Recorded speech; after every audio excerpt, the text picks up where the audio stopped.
Hello guys, welcome back to our channel. இன்றைக்கி நம்ம CSK Hardik பாண்டியாவை trade பண்ணும்போது உண்மையாக இல்லை என்ன பார்க்க போகிறோம்.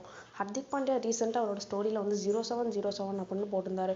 இதனால வந்து சிஎஸ்கே அவர் ட்ரேட் பண்ண வைப்பாங்க நிறைய பஸ் கிளப்பிட்டு தான் இருக்காங்க. இதை வச்சு பார்த்தோம்னா ஹர்திக் பாண்டியாவுக்கு இந்த சீசன் எம்ஏயோட கேப்டனாக வந்து இந்த சீசன் வந்து எம்ஏ ஒழுங்காகவே அவரால் எடுத்துகிட்டும் போக முடியல, அவராலே ஒழுங்காக ப்ளே பண்ண முடியலை.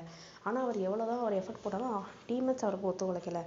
இதுக்கிடையில் வந்து பார்த்தீங்கன்னா சீனியர் பிளேயர்ஸான மும்பை டீமில் இருக்க ரோஹித் சர்மா சூரியகுமார் யாதவோட அவருக்கு நிறைய கான்ஃப்ளிக்ஸ் இருக்குது. அவர் தானே சீனியர் பிளேயர் அப்படின்னு சொல்லிட்டு நிறைய கான்ஃப்ளிக்ஸும் அவங்களுக்கு இடையில இருக்குது. இதை வச்சு பார்த்தா எம்ஐ டீமில் அவனோட மேனேஜ்மெண்ட் அவர் தூக்க போகிறாங்க அப்படின்லாம் வேறு நிறைய கிளப்பிக்கிட்டு இருக்காங்க. ஸோ லாஸ்ட் இயர் வந்து ஜடேஜாவை ட்ரேட் பண்ணும்போது ஜடேஜா வந்து அவரோட இன்ஸ்டா ஐடியை வந்து டீஆக்டிவேட் பண்ணியிருக்காரு. இதே மாதிரி ஹர்திக் பாண்டியாவும் இடையில வந்து பண்ணியிருக்காரு. ஸோ வந்து ட்ரேட் நடக்கலாம். ஸோ கண்டிப்பாக நடக்க வாய்ப்பு இருக்குது. அவர் ரிலீஸ் பண்ண போகிறாங்க. மும்பை சிஎஸ்கே தான் வாங்க போகிறாங்க. அதுவும் யாரை வந்து வச்சு ட்ரேட் பண்ணி வாங்குவாங்கன்னா சிவம் தூபே, ஆயுஷ் மாத்ரே, டெவால் பிரவிஸ் அப்படின்னு சொல்லியிருக்காங்க.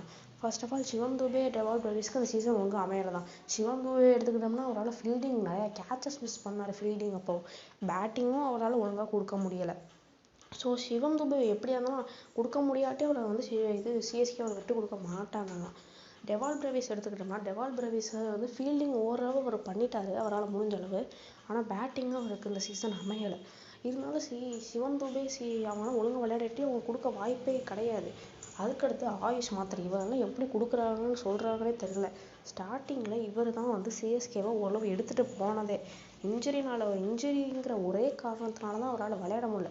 ஸோ ஆயுஷ் மாத்ரே வந்து ட்ரேட் பண்ணுறதுங்கிறது நடக்காத காரியம்.